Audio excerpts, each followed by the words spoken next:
32 of these Ginetta G40s, all identical 1800cc cars, all built up north in Leeds at Lawrence Tomlinson's Halios 47 base.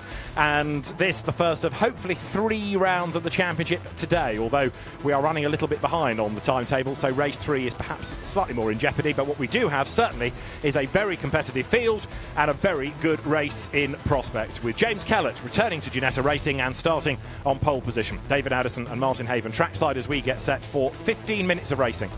And so much is it a late return for James Kellett that his car is still not in its full season livery. So the white car on the left hand side of your screen, that's the pole man, Max Bird in his blue and black machine on the outside of the first row. Then Charlie Digby, white nose with sort of green and yellow tail end to the car. You can see that effectively between our 2 front row starters. And then on the extreme right of your picture, the red, yellow and white nose, and across the roof, that is Shane Stoney. He starts in 4th place on the grid. And the sort of black car with the little white bonnet that you can see, that's Conor O'Brien. That's row 3. That's car number 22 with Alex Toft-Jones just visible in amongst it all. And he is the car with the little red lower noseband, car number 2 with the white bonnet. So that's the first 3 rows of our 32 starters. And Josh Hislop is the man at the tail of the field. Dale Albert there in the white car. Josh Hislop just alongside him with the novices cross on the back of the car. And he had an off in qualifying this morning and did quite a bit of damage to the front of the car. In fact, that might be Josh Hislop missing. I think that's Matt Konskos in front of him with the novices cross, number 53 car. Unless my spotter's guide, so we'll have to just double check as he comes by, but I fear the marker of doom may have already swung in over Josh Hislop. It was quite a bit of frontal damage. He went off at Old Hall Corner, but it might be that they can get the car back out for the second race this afternoon. Well, we've got 1 minute to go. The organisers trying to rattle through and get the cars on this warming up lap as quickly as is possible. Of course, it takes a little bit of time to grid up 32. Again, it shows how strong this championship is as the cars now accelerate away. They work their way down towards the right-hand of Old Hall. It's a championship that supports many British GT events, but also has a guest outing or 2 with the British Touring Car package at Thruxton and at Knock Hill over the course of the season. So they get to play on different stages, and many of these drivers stepping up from Ginetta Juniors.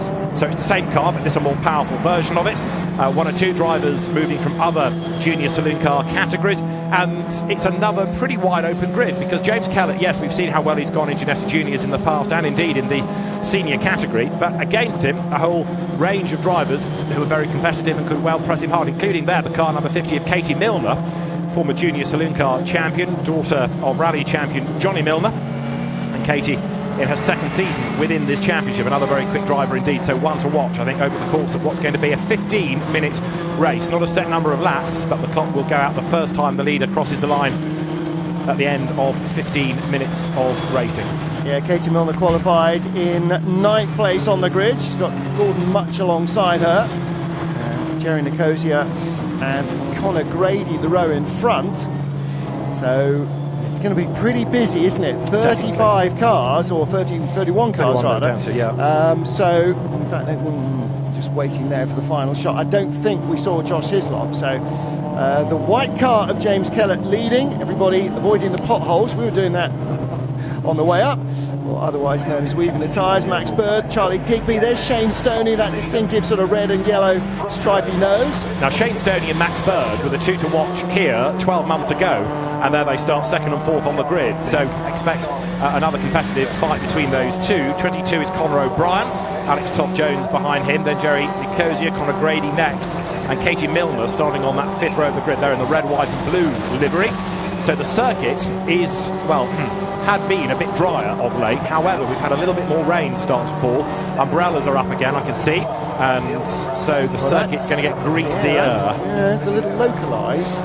There are umbrellas up, but I'm afraid my telltale puddles don't seem to be collecting much water here in the pit lane, and they're not undercover, so hopefully not too much more. Now, obviously, with wipers on the cars, you've got 2 alternatives. Either you leave them off until it really is a monstrous deluge and let the Raynex do the screen clearing, or you put them on right from the beginning and rely on your wipers. Racing car wipers are very much like broadcast commentators. They're the last thing anybody ever thinks of, and it's only when you're about to start the race you suddenly think, oh, should we fit a wiper or two? And just like commentators, the joy is you can switch them off. Except if they switch themselves off, everybody complains bitterly. And they need changing periodically. So down towards Lodge Corner comes this very, very full field. It's a great circuit, Oulton Park. It's a shame that you're not seeing it in the sunshine, but it really is. And it's a circuit all the drivers will tell you. It's a proper old school drivers track. And another beauty of this event, more perhaps for GT racing, is that you've got people from manufacturer programs that have never been here before, never raced here before, and they are somewhat wide-eyed about the runoff, about the nature of the track, because they're all so used to modern-day F1 venues. This is very different indeed. So 15 minutes of racing ahead of us. That's going to be, what, 8 laps at most, I would have thought. And are they all going to get round Old Hall Corner safely? That's the first question in all of this. So here we go, cars are on the grid, and the grid forms up. We wait for the green flag to be waved at the back as the last few rows come into position, heading off down the hill in Deer Leap. There is the green flag. We are ready to go racing. Pole position man James Kellett on the left of your picture. The white car, away he goes. Max Bird alongside him. Row 2, watch Shane Stoney with the red nose. Alongside the front row men already, Max Bird with too much wheel spin. Stoney challenging for the lead into the first corner, but it's Kellett from Stoney, and Charlie Digby took third place away from Max Bird as well. Max Bird down to 4th spot, did not make a good start, and everybody makes it safely through for the first time of all asking at Old Hall. And now into Cascades, where the road plunges downhill. Some going to the outside line, though, where there's sometimes a little bit more grip to be found. But it is James Kellett, then, who knows the cars, who knows the circuit. He's the race leader. Shane Stoney going after him after that good getaway. Max Bird has left himself with a bit of work to do. And yes, they've all managed so far so good to survive the rigours of the opening lap, although 1 or 2 go a little bit wide. Now under attack is Shane Stoney, because Charlie Digby, who is the son of the X-Track founder Peter Digby, up from Ginetta Junior Racing, in which he was a front runner last year. He is there in 3rd spot and looking to try to attack now as the cars accelerate up towards Britons for the first time. Yeah, Jerry Nicosia was being brave around the outside at Island Bend. They ride over the curbs, at least the brave ones do. Jury's a little bit out about whether that actually helps in these conditions. You unsettle the car so much when there's very little grip on landing. James Kellett down towards his chicane and the Knickerbrook corner. And a little look down the inside from Katie Milner. She didn't pick up a spot though, but you saw her stick the nose out into the traffic. But James Kellett's getting away, isn't he? Corner by corner, there's just another 10th or so gained, and so he's creeping clear up the road. Number 12 goes through, Morgan Quinn, the student from County Kildare, another graduate from Ginetta Junior Racing.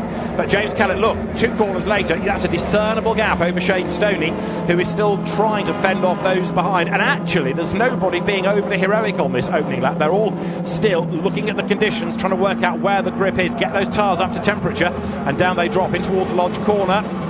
But it's going to be, at the end of the opening lap, James Kellett who leads the way then. A very good return, it would appear to be, to Ginetta Racing for him. And there, whoops, a tap in the tail. Morgan Quinn getting oh so close to the Swedish architect, Sebastian Arenram, as he comes up dearly. So Arenram getting a little tap in the tail, but he survives the experience. The leading gap is already over half a second. Yeah, and fastest lap of the race, unsurprisingly, to the poleman James Kellett, but some good sector times being set behind in the battle for 3rd and 4th. Digby and Bird hard at it. Max Bird trying to undo his slow start, and right behind, well, it's everybody's race, isn't it? Cars jockeying for position all over the shop. We saw that contact between Arenram and Quinn. Arenram just keeping his nose in front, white nose and Swedish colours on the tail. And you can see there that huge water splash on the outside of Cascades. If you get it wrong there, you are going to be in all sorts of strife when you find that. Yeah, drop 2 wheels wide out of the curb. The car is absolutely going to stop in about 3 inches, and that's like driving it into a swimming pool. Lead gap's come down, hasn't it now? Because Shane Stoney is picking up the pace. He's taken 4 tenths out. There it is, look. In fact, it's not just the lead gap, it's 3 for the lead. Charlie Digby going great guns here. So Kellett, Stoney and Digby is the order as they come over Hilltop down towards Hislop's now. James Kellett knows exactly what to do. He hangs on to the advantage. He doesn't really need to go to the inside actually there and defend, because Shane Stoney is not quite close enough, and Kellett's get out of jail free card might be Digby challenging Stoney, distracting Stoney from attacking the leader. Yeah, what he really needs is Max Bird in that 4th place car to close in as well a little bit, and Conor O'Brien. Alex Toft-Jones in 6th position is sort of static but not catching up with them, and the battle behind is likely to catch him a little quicker perhaps. But I wonder if that was a mistake from James Kellett, because look, he's starting to creep away a little bit. You know, he'd opened up a decent enough lead, and then the next shot as he came down towards Britain's, suddenly they were all over the back of him. So I wonder if he made a mistake coming out of Shell Oils, or... Yeah, because he's regrouped, hasn't he now? Yeah. Certainly he's managed to stretch that margin once again as they come down towards Lodge Corner. And we've had very nearly the first third of the race go here. So they're lapping. Admittedly, this is the first flying lap, but well over 2 minutes. Down they come. A challenge made on the inside line. That's Sebastian Arenram getting his place back again from Morgan Quinn. Katie Milner behind. If that rallying gene has dropped far, then she should be good in these conditions. Katie Milner, Junior Salink Car champion, going through. She gets a move around the outside, but doesn't quite make it, so she has to hang on the outside line. There's just not quite the grip there. Carla Morocco behind her with the Italian colours. And you've also got an AM competition within this, and that's being headed by Richard Evans. If you spot number 68, Richard Evans, the Yorkshire Land Rover specialist, is the leader of that class. There is Carlito Morocco, the Surrey-based privateer. There's the lead gap, and again it's come down a little bit through Island Bend, and Shane Stoney last time did do the fastest lap of the race, so he's not giving up, is he? No, he's not, and it looks actually like his car's got a little bit better balance. So I wonder whether James Kellett... I don't know, James Kellett's car just looks more at 6s and 7s. It's slithering around a little bit more. I wonder whether he thought it was going to be drier than it is. Maybe. And they've just softened off Shane Stoney's car a little more. You know, roll, even if it's dry, it's not often so much of a bad thing on a track like this, because you need the traction. And these are proper old-fashioned racing cars. You know, front engine, rear wheel drive.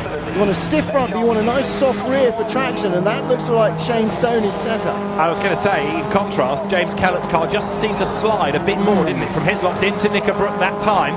So James Kellett, who was a real revelation in Ginetta Junior racing, coming back into senior Ginettas for this season, run by Century Motorsport. Shane Stoney then charging on behind him in the Quattro Motorsport car. That's not to suggest it's got four-wheel drive, but it's certainly going strongly, and it's got a good setup. And now look, in the space of what, a lap, how they have dropped Charlie Digby. It's definitely game on now between these two. Yeah, Charlie Digby, run by HHC Motorsport, and he has dropped a long way away. His first flying lap, 2:03.5 to 2:03.2 of Stoney. But I think these guys are both going to be in the 2:02s this time round. They are 2:02.2 for the leader, 2:02.0 behind. And then Digby in third, still in the 2:03s, mid-2:03s, mid-2:04s for the battle behind. And that's Max Bird, who started second, and behind him Conor O'Brien, who started in fifth. There are the race leaders. This is Cascade. We're at about, not far from halfway now. We're on lap 4. 8 minutes and change on the clock as they head through the gloom down towards Island Bend, past the lake on the left-hand side. Kellett in the white car, Stoney behind him. Did another fastest lap last time around. But, so often the case here, catching one thing and all that. Now he's got to try and find the width. And, of course, to do the overtaking, you go offline, where it's that little bit more greasy, and so you've got to be really committed. Charlie Digby on his own in third place. Max Bird is fourth, coming under attack now from 22, which is Conor O'Brien, the Hertfordshire driver. And then in sixth spot, the returning Alex Toft-Jones, who is somebody driving this year for the Richardson Racing Squad, who has got better and better and better every season he has done. There you can see how dry it is, or how much drier it is than earlier on at Britain's. Dry line on the inside, but go off that to overtake anywhere, and you soon realise how little traction there will be. Yeah, really very, very limited, and unfortunately it's off corners like that you need the grip to go over Hilltop or over the top of on the run down to Hizzies. Oh dear, just had a pit caller, but that is number 40 car, Nick Halstead. Nick Halstead, yeah. And that, I fear, is going nowhere. That's at Shell Oils, isn't it, on the outside of the road? Yeah, that might be the end of our race. We've only got 7 minutes. If they have to try and snatch him, and pushing him in or out, either way, we're going to have to. It's going to have to be moved, because he's in a pretty dangerous position. Yes, often we say wet gravel compaction, you can drive out of it, but you've got to keep up the momentum in order to do that. As Shane Stoney comes to the outside line then, this is for the race lead. Can't find a way through on the outside. Can he then duck up the inside? Because if he can, he'll be on the right line for Old Hall corner. But no, he doesn't have the drive out of the corner. James Kellett then hangs onto the place. Is this going to be the opportunity for Shane Stoney? He's quick over the timing line. There is a gap, but he's not really near enough to take that as they break for the right-hander. Dive through the corner. Back on the power, 6.5 minutes to go. But of course, out of Cascades, they're heading towards a yellow flag zone. If that car of Nick Halstead is going to be stuck in the gravel. You can see again, Shane Stoney's car looks so much more composed than James Kellett's. Kellett's having to really slide it everywhere. And the more he does, is that going to just open up an opportunity for Shane Stoney to have a bit of a lunge? He's got to keep piling the pressure on and make the leader make a mistake. Yellow flags out. Oh, they haven't seen them yet as we get down to Shell Oils. There it is, double wave yellows just put in at the marshal's post, so they're not neutralising the race. They're going to leave that car there as the leaders go by. They are 3 seconds clear of Charlie Digby. We've got just under 6 more minutes on the clock as they run almost nose to tail now, down through the left flick at Britain's. Over the brow. This could go either way, couldn't it? Shane Stoney definitely has the quicker of the 2 cars right now. James Kellett was the fastest man in qualifying. Shane Stoney is all over the back of him. So through his locks, then into Knickerbrook, perhaps Oulton Park's most famous landmark, and out of the right-hander, climb Clay Hill, aim at the water tower on the right-hand side as your clipping point, and then you swing through that gradual left up towards the double apex right at Druids. Charlie Digby frustratingly not able to stay with the 2 race leaders, and Shane Stoney, despite the fact we're saying his car looks the more stable, he hasn't really been able to make a proper bid for the race lead, has he? And equally, nor is James Kellett cracking under pressure. No, and he's not getting away, Kellett, so Stoney is clearly able to stay with him now. He's having a look again around the outside, sends it left and right under the Bailey Bridge, but the long way round is also the very wet way round, and so James Kellett quite happy to let him sit around the outside, get offline and allow him to slip up the inside, and then you're in the corridor of uncertainty. I mean, it's a good defensive drive this by Kellett, because he's able to stack Shane Stoney behind him and know that as long as he doesn't open the door to a dry line, there's limited option for Shane Stoney available. Here he is again, look, he might have the pace out of the corner. Meantime, how about this for a battle pack with Sami Saralainen, the Finnish ex-Carter, in the midst of all of that. Now, where are we in terms of race classification here? We're 13th and back, aren't we? Well, in fact, now it's now down to the battle for 14th, because he's ahead of Carlito Miraco, so that's 14th and 15th, because he's just lost, no, in fact, they've all lost a place to car 48, who's jumped up. Gordon Much pulled out about 3 places, just out of shot. And a yellow flag coming out of Old Hall into Denton. So has somebody gone off at Cascades? I guess they must have, Yes, must have been, because I can't see a safety car anywhere, so it looks like somebody's had a moment at the exit of Old Hall down through the avenue. There are the race leaders, and it is still just James Kellett ahead, unless Shane Stoney's got a master plan. Let's see, is he biding his time? He's close enough to have a go. Now he's having a really solid look. Doesn't manage to get an overlap. He's still on the wetter part of the track, and that means it's going to take him longer to slow down, so he has to get on the brakes earlier. And there's all of that balance of power still with James Kellett in that white car, but look at the way the car's sliding around under him.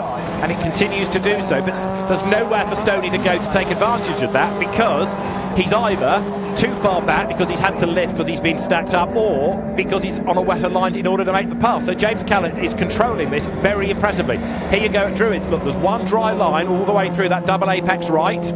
As James Kellett drifts a little bit off it, you see the spray kicked up. Shane Stoney's got the momentum, but James Kellett defends the inside line. But Shane Stoney breaks as late as he dares this time, right round the outside. He's going to be really brave to make this work.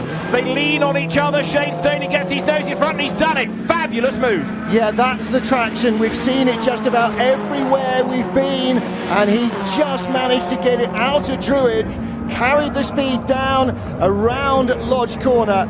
And that is the brave way around Lodge as well. High, wide, and indeed handsome, ladies and gentlemen. That was a great move for the lead. But he's been promising to try something like that for the last half dozen laps. And look now, his car will go quicker. He's just set the fastest lap. 2-minute 2.0, no, previous lap was 2-minute 2.0. And having hit the front, look, straight away, he gaps, which rather proves that he was being held up a little bit. Whether that was that Shane Stoney was biding his time or it just finally fell right for him, he'll tell us post-race. But it's a good move, and I'm also wondering whether they're going to give them another lap at the end of this, because they're going to arrive, somebody in strife there, they're going to arrive at the timing line with about 20 seconds to go, and a lap is 2 minutes. So are the organisers feeling generous? Right, who do you throw to the weeds there? 88, isn't it? Which is Matt Palmer. Are you in trouble, number 88? Yes. That reads well either way, doesn't it? Indeed. Well, he's way in the wilderness, and I don't think he's going to drive off that. No, and that's out of 11th place, and he was right in front of that massive bunch of cars for the teams that we were watching. Yeah, so Shane Stoney starts to pull away, and he knows he's got a quicker car than James Kellett. As long as he's 2 or 3 car lengths away, James Kellett will not find him. And yeah, we were so excited by the pass that didn't quite see whether or not they'd held out a last lap board or not, but it might just be a surprise checkered flag at the end of this one. We'll wait and see. As I say, I think they were about 25, 26 seconds within starting another lap at the end of this, but if the race organisers feel 25 seconds or a 2-minute lap, we need to get the time back on schedule. We'll see, but we're not being told about a last lap. We'll see what happens. But look at the way that not only is Stoney getting away up front, but Charlie Digby behind is starting to creep back into the mix against James Kellett. He definitely wants another lap because he might be able to close up. Here they come up against the timing line. They're going to have about half a minute, and so they will get another lap in. They will get the full 15 minutes, which is fair enough. They may not get their third race, so I suppose give them 30 seconds extra now. It's no hardship, is it? Shane Stoney, dominant up front now that he's hit the front. There's that yellow flag on the approach to Cascade through Dentons, but I'm trying to work out for whom. Still not seeing anybody down there. There's nobody shown as a retirement. No, I'm not sure what's going on there. However, Shane Stoney... Matt Palmer, isn't it, who was off the other side. We saw him way out on the grass on the outside of Cascades. Okay. Must be him. Yeah. Shane Stoney does now set the fastest race lap, 2 minutes 1.6. They qualified James Kellett on pole, 2 minute 5.7. Stoney's fastest lap in qualifying, 2 minutes 6.8. So that's how much drier it is than it was at 9 o'clock this morning when they were qualifying. And whatever else they learned from qualifying, Shane Stoney 1 point something off the pole.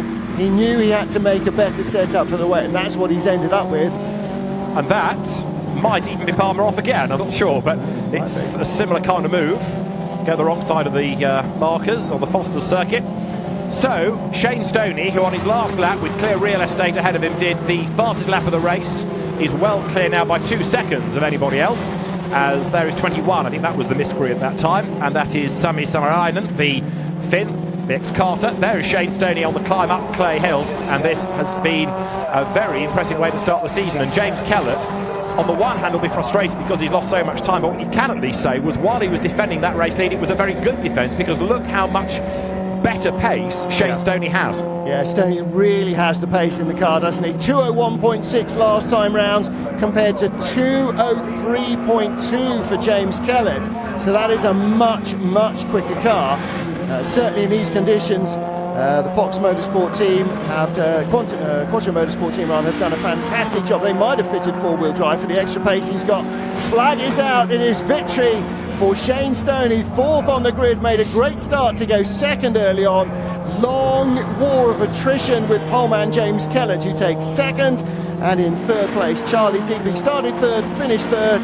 And then Conor O'Brien comes across the line in 5th behind Max Bird, who started 2nd. Didn't really make the best of his front row start.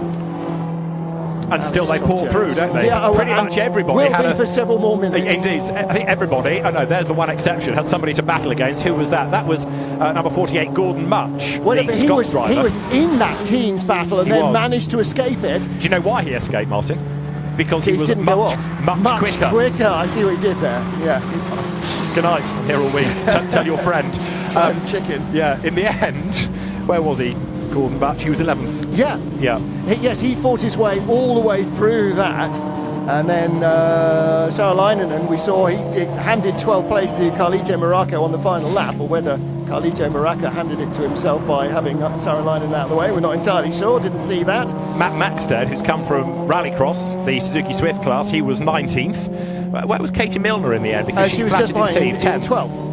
Oh no, she was just in 10th. Yeah. So that's where she started, in fact, but she started 9th, so didn't quite make the progress. And Matt Palmer is still missing somewhere out in Cascades area. Shane Stoney wins the opening round of the Protar Motorsport Ginetta GT5 Challenge from James Kellett. Charlie Digby for the podium, and then Max Bird, who started on the front row. Duff start, never really got in the hunt after that, but he's ahead of Conor O'Brien and Alex Toth Jones 6th. Jerry Nicosia 7th from Sebastian Arenram, then it's Morgan Quinn 9th, and the top 10 rounded out by Katie Milner. So then let's have a look at the highlights of the opening race. We've got, all being well, 2 more to come today, and as the lights went out from pole, it was James Kellett that got away well, but Max Bird was nesting, I think, and he slipped back in the pack, allowing Shane Stoney to get the run on him on the way down towards Old Hall Corner. And from then on, it was the two of them nose to tail. Very impressive, though, that on a slippery track and in identical cars, there was no silliness at Old Hall nor at Cascades. And in fact, we only lost 2 cars in the entire 15 minutes. The field battling its way through Island Benders. Up front, James Kellett tried to make a break early on and succeeded in so doing. But then Shane Stoney got the tyres up to temperature and mounted his fight back and chipped away over the course of the race, and the two of them had a great duel for honours. As lower down, Conor Grady in 25 was busy squabbling, and he would end up, come the end of the race, down in 18th place. We lost, though, into the gravel early on Nick Halstead. The car was able to be hoiked out of the way, but it wasn't able to rejoin the race.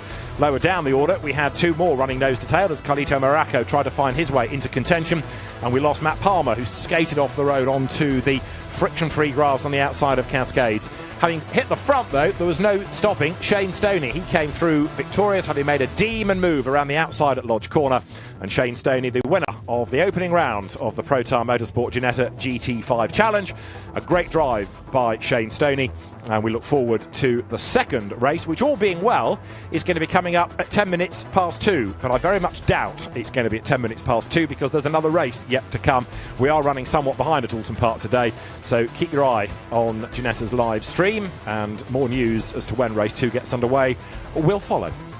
Well, Shane Stoney, great drive from him. The writing might have been on the wall because he had his fastest lap in qualifying disallowed. So although he started in 4th place, a second off pole, he certainly had the pace in qualifying, although exceeding track limits cost him his fastest lap. So it was a good race, undoubtedly, from James Kellett to hang on to 2nd place. Terry Nicosia's car gets pushed back in as being withdrawn from the gravel is Nick Halstead's car, our final gravel trap entrant. So they didn't quite manage to get him out in the end, but stationary yellows there once everybody had been past once, and I think this is a sensible way of dealing it. Everybody knows it's there, they've seen it in the gravel trap, they know if they ignore the yellow flags and have an incident and hit it, it's going to hurt. But also there's not an element just in the wallet. No, true enough, but perhaps there's an element these days of a bit knee-jerky where it comes to safety cars, because actually if a driver is doing the right thing under a waved yellow flag and slowing down, you shouldn't be going off. So yeah. You know, we have far more interruptions than ever we used to. It's a bit now, oh, car's off, must throw the safety car. Well, actually, no, unless it's in a really dangerous place, but otherwise cover it with a yellow flag. Yeah. Drivers should react accordingly. Exactly, yeah. It's re-education or continued education of drivers, isn't it? That it's not acceptable to continue racing when there are yellow flags out. So umbrellas back down again, pretty much. It seems to have stopped sprinkling. So we're waiting to see our podium for the first of, as David said, a scheduled 3 Ginetta GT5 Challenge races today. So qualify and 3 races. That's a busy bank holiday Monday for them. But by the time they finished qualifying, the calendar was already 30 minutes behind. So they've had their first full race, and thoughtfully spreading gravel. Now, when you've been rescued from the gravel trap, don't weave it out on the circuit. See, there's another bit of education. If I were the clerk of the course, I'd be asking him to come and have a chat with me and just have a little word with him about gravel. You can't help stuff falling out, but you don't need to assist it. You're just making the track more slippery for everybody else. So drivers coming to the podium, and there's a few Bank Holiday Monday pints in the crowd. I say, what a jolly fine idea that would be. Haven't found their way here, have they? No, we might have to send the gopher on his way. So there are your drivers. Yep. And they will, in a moment, be called forward. Shane Stoney as the race winner, James Kellett for 2nd spot. And then Charlie Digby should be 3rd. And I think we've got the winning AM as well, haven't we? Which should be Richard Evans, another for you made a mental note of that, didn't you? Yes. Yeah. Richard qualified. Try and find him here. It's 20th out of the 32 cars. Although only 31 started as we lost Josh Hislop after his qualifying dent. Hopefully he makes race 2. Good news for him. So organisers in the background are trying to hustle our next race out on track. This is his first podium in car racing. And so drivers finally make their way to the podium. So you've got then Charlie Digby for third outright. Stephanie Bush, recently at Ginetta from Masters Historic Racing, hands over the trophies. Then James Kellett for second place, thinking about what might have been, I suspect. And then the top step of the podium is going to go the way of Shane Stoney, having laid down a marker in what were probably greasy more than wet conditions, but with a very good setup, it all comes good for him. And the top step goes to Shane Stoney. Well done to Shane. Hold them up high, that's the idea. And, so podium at the end of race 1, and more to come from the Ginetta GT5s during the course of the afternoon. For now, from Martin Haven and David Addison, it's goodbye, and we'll see you in a couple of hours. Now,